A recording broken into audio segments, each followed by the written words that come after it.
My table is such a mess right now because I have been working, recording reels, but please don't mind that. I'll be clearing it up in just a second.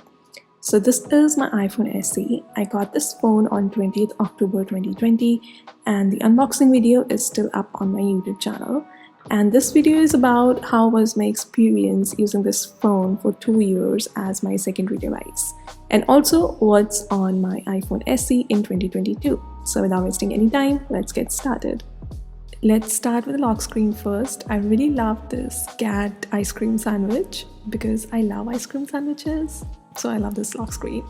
And then we have all these Apple apps and I always keep them because we never know when they will come handy. But we're not going to focus on them because they are just too common. Everybody knows about them. We're going to skip to the good part. So first, talking about the accessories that came with this phone when I bought it. So first is this adapter. It's the same one that I got in the box. And what was that? Anyways, whatever it is, it's not going away. So I'm just going to pretend now that it's not there anymore. Coming back to the adapter, it has been working flawlessly since day one and I never had the need to replace it, which is great. But charging cable has been something else. It got messed up pretty badly really soon and I had to replace it with the one from Belkin. I will put the link for this wire in the description box below if you guys are interested or want a charging cable for your phone. The one from Belkin has been Apple certified and the quality is really great. It doesn't really get messed up before time, but even if it does, you get a 2-year warranty on this product, so it will be worth the money you'll be paying for the cable. And now coming to the earphones, it was the good old days when Apple still used to give earphones as an accessory with the phone, and they are still working as they are supposed to, flawlessly and good. And now coming to the iPhone, and let's get into what's on my iPhone in 2022. And we will also talk about the battery life of this phone after using it for 2 years. So let's get started. My wallpaper is from Pinterest and it's just a couple of cat paws coming together in revolution against something. And it's my first own setup of home screen and these are just pre-installed apps from Apple. And I have 2 widgets on my first screen. The first one is clock widget and the other one is calendar, which came pre-installed honestly and I didn't know what to put instead of this widget. So I just let it be. And now coming to my own apps, which I install willingly. And for that, we will give a closer look to my phone. The first one is Spotify.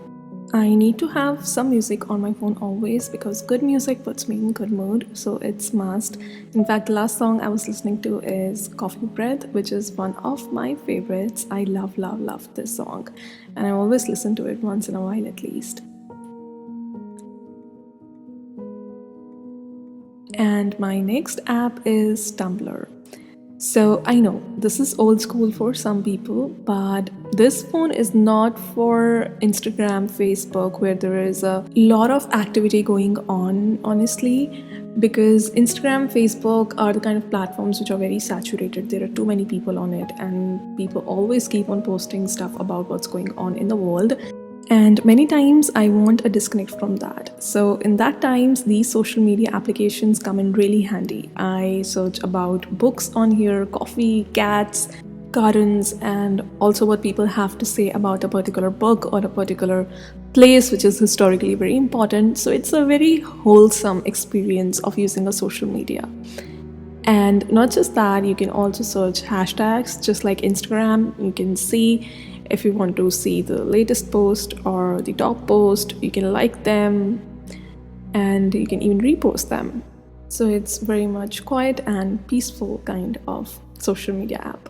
And then we have Vesco, which is a photo editing app, but it has a social aspect of it too, where people post pictures they have clicked and they have edited, but they are not for likes. Just how Instagram is, where there's a lot of hustle for likes, for shares, for reposts. I have to post stories. There's so much going on. Here, people just click pictures, use the filters they like, and they just post it. Doesn't matter how many likes they're getting, but because it's not about that. It's about posting your content out there.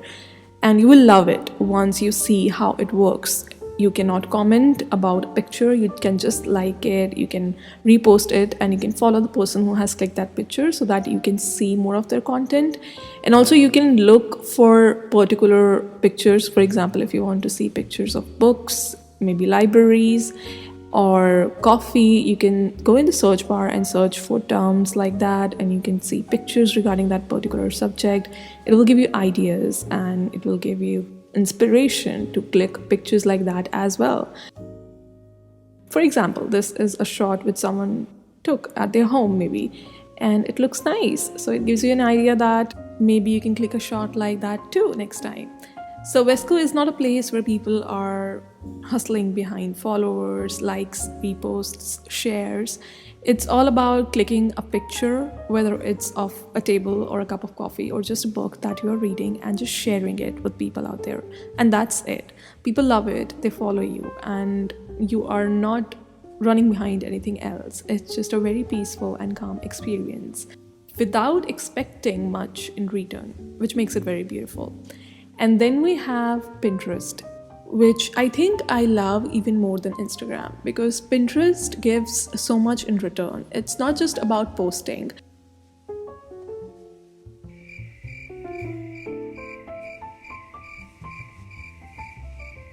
So on Pinterest, we have aesthetic quotes, aesthetic wallpapers. We can see stuff about our daily life like skincare, home decor. So much is going on. I get every wallpaper of mine from Pinterest only, and you see people creating art which is so beautiful and it's so adorable, and you can see cooking recipes. It's just so teachable, I would say. So you just put any search term here and you get beautiful pictures about it.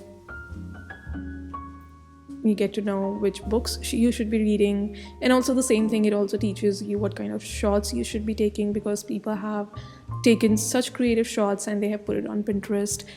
And I think that it's the only place left where pictures are still important to the algorithm. And then we have this app called Third Wave Coffee, because I order from them and I visit their cafe a lot. Here you can see 0 orders, because I always end up using my other phone while placing orders at their cafe. But if you are in India, you can install this app and go to the cafe, and you can get ₹100 discount on your first order. Just saying, it's not paid, it's just what I experienced. And also for every referral, like whenever your referral will get coffee, you will get a free cup of coffee for that. So I think it's pretty cool. I have saved a lot of money in doing that. And then we have Reddit. I have not signed up on Reddit through this phone, at least, because first, I don't use Reddit as someone who posts and who comments. I'm generally the silent looker type. So I search about stuff like coffee, Notion, Studygram, and I keep reading about what people have to say about such topics.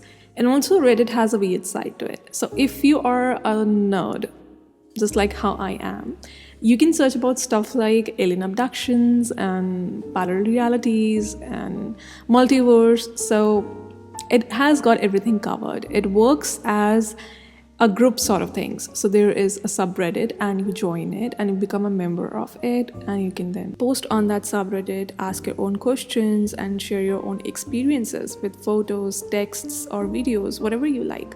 For example, there is this subreddit called Delhi. So I always keep visiting it because people keep posting about how they experienced a particular new restaurant which has opened, or a new store that has opened up, and then people reply back in the comments and they're like, yeah, I visited there too. So it's just really nice. You get to know a lot about what's going on regarding a particular subject from that subreddit that you have joined. For example, this is a subreddit of Notion, and people keep posting about their templates, and it's very creative space. They also share any tips or tricks that they might have figured out after using Notion for a long time. And if someone has trouble using a particular feature on Notion, they also post their questions on that subreddit, and the query gets solved pretty quickly.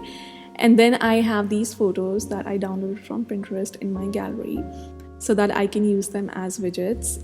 And I use the app called Widgetsmith for that. It made my phone look very aesthetic. And this widget is actually a moon phase widget. So as the moon phase changes over 28 days, the widget shows that which phase the moon is in. And then I have the weather widget, which shows the temperature of my city, of course, and then I have the calendar widget, which shows me which date and day is going on. And then coming to the next page, I have these apps which I use pretty much daily. Swiggy, which I use for ordering food and grocery.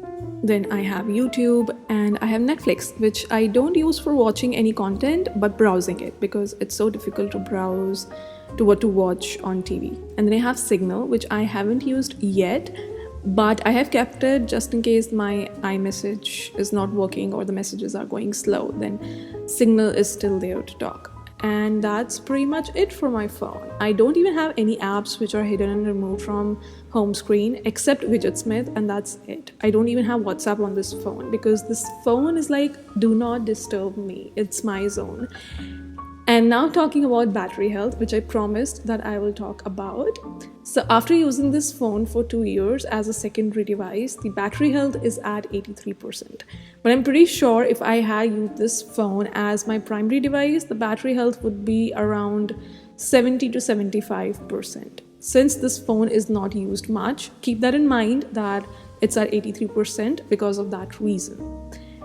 And then I have this camera. Every iPhone has one. I don't know why I said it like I have this camera.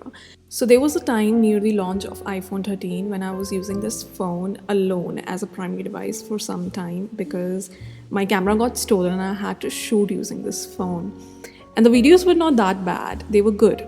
But the photos were quite excellent. I didn't expect them to be so good. They were good enough to be uploaded on Instagram, on Pinterest, to be used as good content. So iPhone SE clicks amazing photos for the price that we pay for this phone.